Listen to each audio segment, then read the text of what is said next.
안녕하세요. 안녕하세요. 셈법의 박재영 세무사. 이준 변호사입니다. 오늘도 전문적인 관점으로 시작을 해보겠습니다. 이 변호사님, 빵 좋아하십니까?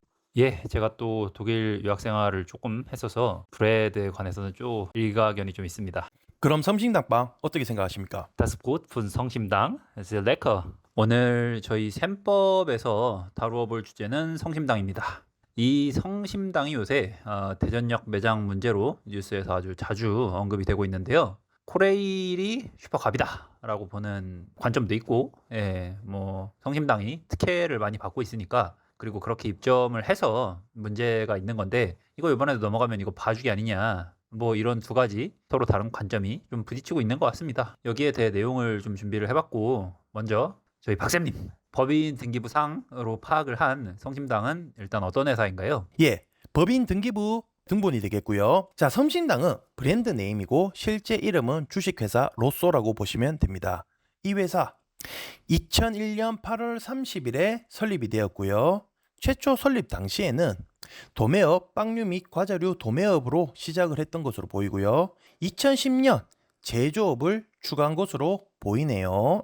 그리고 2022년 아드님으로 보이는 임대영님께서 4월 4일 단회이사로 등재되었네요. 아마도 아드님 경영 공부 목적도 있겠지만 세법상 가업상속 공제도 염두에 둔 것으로 보입니다. 가업상속 공제의 필수 요건이 상속인이 가업종사 여부를 입증하는 방법 중 하나가 법인의 등기 임원이 되는 거죠. 자, 다음으로 지점 등기 보겠습니다. 지점에 관한 사항이고요. 지점이 이렇게 쭉 나오고 있습니다. 성신당은 매장을 모두 지점 등기를 내서 지점마다 개별 사업자 등록증을 냈을 거고요. 이것을 본점에서 통합해서 법인세를 신고했겠습니다. 통상 요즘 요식업으로 경영을 하시는 분들은 본점에서 프랜차이즈 점주님들을 모집하고 개별 매장마다 사업 주체가 다르고 프랜차이즈 본사에서는 제품을 점주 사업자에게 판매를 하면서 본점 매출을 올린 뒤 기업을 판매하는 방식 또는 상장하는 방식으로 엑시트를 계획하는데, 이는 여러분도 잘 아시는 장사의 신.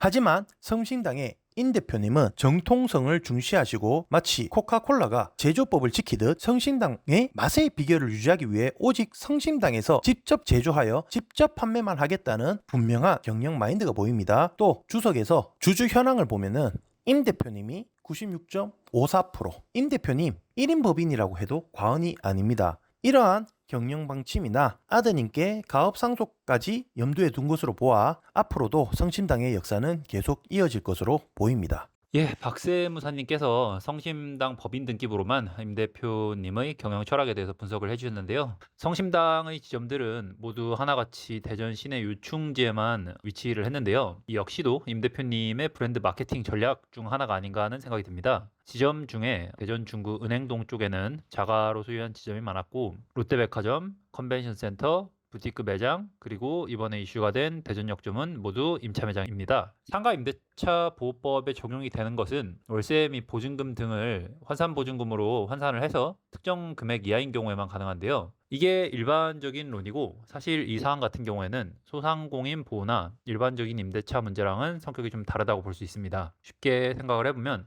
백화점 입점 매장을 예로 한번 들어보고 싶은데요. 무슨 말이냐면 백화점은 고정 임대료 방식이 아닌 매출의 몇 퍼센트를 지급을 하는 방식이고, 이에 따라서 브랜드별로 그리고 지점별로 수수료가 다 다른 게 특징입니다. 우리가 아는 명품 매장의 경우 수수료가 아주 낮게 입점을 하는 경우도 많은데, 그 이유는 백화점의 경쟁력을 좌우를 하는 부분이기 때문에 백화점 간에 더 좋은 조건을 제시를 해서 경쟁을 하는 것입니다. 코레일 유통과 성심당의 계약 조건은 제가 계약서를 보지 않아 뭐 아주 정확하게까지 말씀을 드리지는 못하겠지만, 통상 코레일 유통과 계약에 있어서, 그러니까 역사 내에 입점을 하는 브랜드들의 경우 많게는 50%, 적게는 17%로 적용을 한다라고 하고 있습니다. 이번에 계약 기간이 끝나고 갱신 시 최저 수준인 17%를 요구를 하니 성심당 측에서 계약 의사가 없다라고 얘기를 하는 것이고, 이를 통해서 앞서 더 낮은 수수료를 적용을 받아왔음을 알 수 있는데요. 수수료 방식의 계약도 21년도에 일괄적으로 적용이 된 것이라고 하니 이전에는 타 매장 대비 더 낮은 고정 임대료로 사용을 했을 가능성도 존재합니다. 쉽게 말해서 대전의 명물 성심당이 명품 브랜드 대우를 받고 러브콜을 받아서 코레일 유통과 계약을 했다라고도 추정을 해볼 수 있습니다. 이 부분에 대해서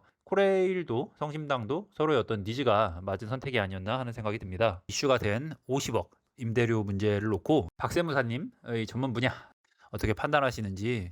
자, 먼저 성신당이 과연 코레일에 지급할 수수료를 50억까지 올리면 힘이 들까라는 물음에 답해 보겠습니다. 이 회사의 자산 총액은 1074억, 1070억입니다. 부채는 얼마죠? 169억. 자, 자산 대비 부채 비율은 15.8%고요. 순자본 900억에 자본 대비 부채의 비율은 18.7%입니다. 상당히 건실합니다. 부채 한번 살펴볼게요. 자, 여기 나오는 유동부채들은요, 일반적으로 상행위를 할 때 당연히 반드시 발생하는 부채입니다. 사실상 그 외의 부채가 없습니다. 즉, 부동산 담보대출도 없고 금융권의 부채가 전무한 상황입니다. 저는 부채가 거의 제로에 가깝다고 봐도 무방하다고 생각합니다. 자, 재고자산을 세부 계정별로 상당히 잘 관리한 것으로 보아 재고 관리에 신경을 쓴 흔적도 보입니다. 다음으로 퇴직연금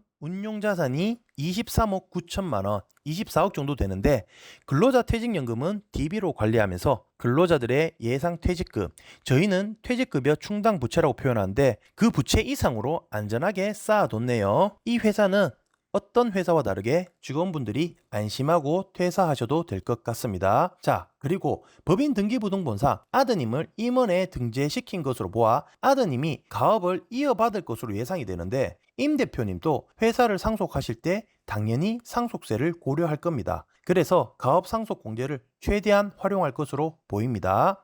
요거 약간 주제 밖의 이야기이긴 한데 가업 상속 공제와 관련해서 이 법인 대표님들이나 아니면 사업하시는 분들이 참고하시면 유익할 내용들이 많은 것 같은데 이거 조금만 더 심도 있게 좀 설명을 부탁드리겠습니다. 자, 이런 법인 상속을 고려하시는 분들이 통상 가업 영위 기간에 따라 공제 한도가 300억에서 600억으로 알고 계실 겁니다. 현 시점 기준으로 성심당은 2001년부터 설립을 하였으니 20년 이상 종속법인이니 가업 상속 공제 한도를 400억이라 생각할 수 있겠는데 앞서 법인 등기부 등본을 통해 설명드린 것처럼 주된 업종 도소매에서 브레드 제조로 업종 변경을 한 시점이 2010년으로 보입니다. 그렇다면 2010년부터 현재까지 10년 이상 가업을 영위하고 계신다고 보는 게 맞을 것 같습니다. 그렇다면 가업 상속 공제 한도는 400억이 아닌 300억이 되겠네요. 거기다 법인의 자산이라고 다 가업 상속 공제가 되는 건 아닙니다.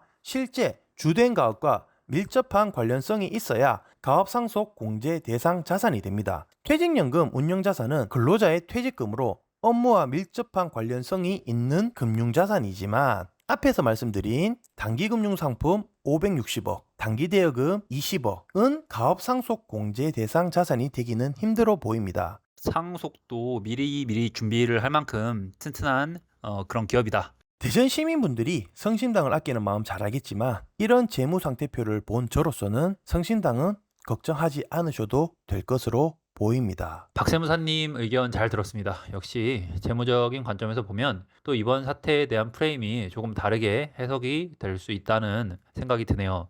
요 대전 분들은 잘 아시겠지만 대전역에만 매장이 있는 게 아니고 대전의 이제 주요한 상권에 성심당이 상당히 많이 위치를 하고 있습니다. 백화점에도 있고 뭐 본인 건물에서도 영업을 하고 계시고 그런 상황입니다.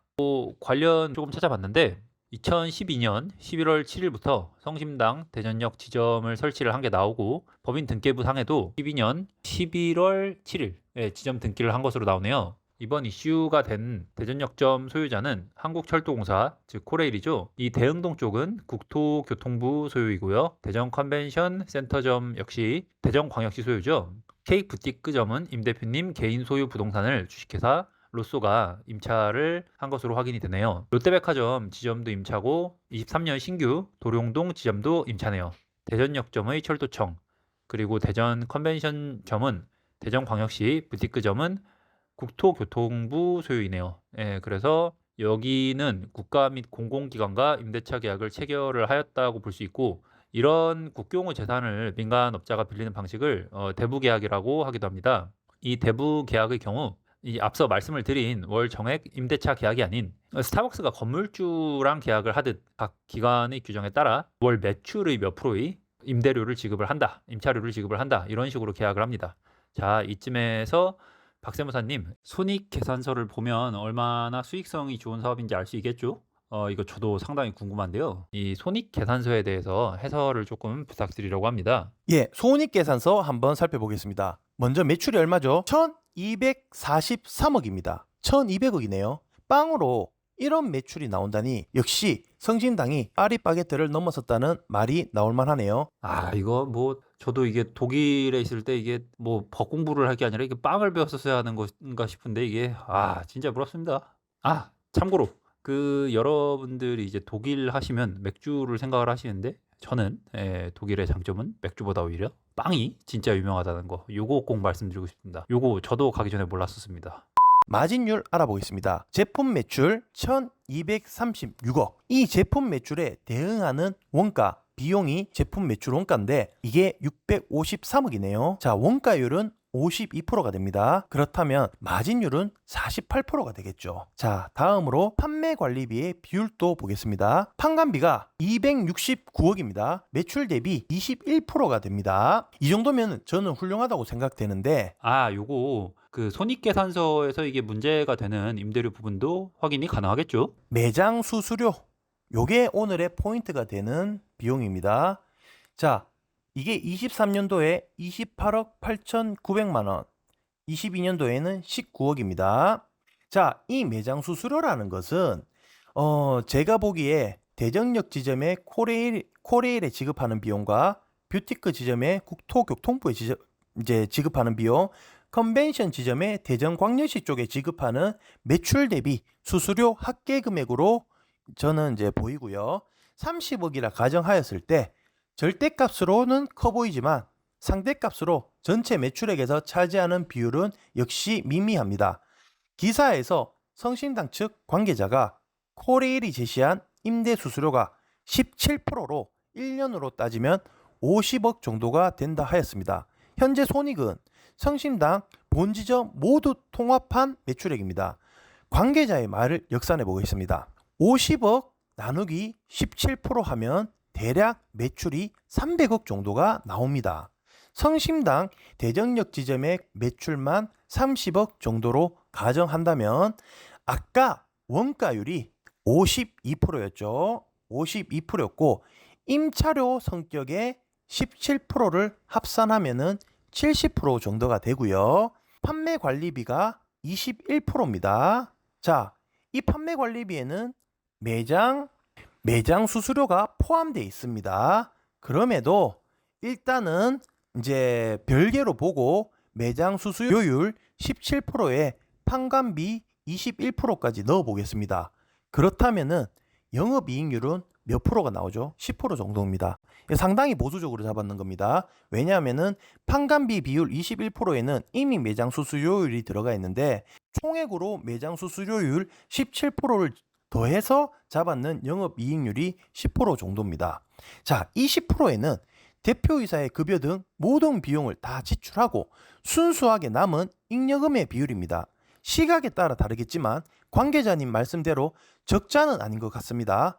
그래도 회사가 목표로 하는 영업이익률이 25%라면은 23년도 영업이익률은 매출 대비해서 25%입니다. 자, 목표 영업이익률이 25%라면은 10% 영업이익률은 마이너스겠죠.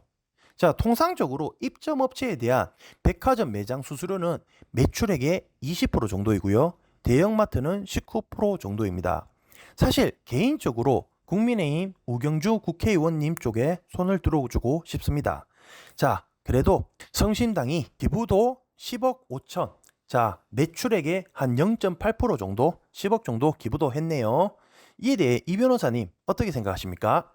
사실 저런 백화점 매장이나 역사안의 매장의 경우 소상인들은 입점을 하고 싶어도 못 들어가는 경우가 많기 때문에 노다지를 싸게 빌려준 거 아니냐라는 관점하고, 그래도 지역의 중요한 브랜드인데 저 브랜드가 그리고 또 지역사회에 기여도 많이 하는데 저건 코레일이 실수하는 거다라고 의견이 나눠지고 있다라고 볼 수 있겠습니다.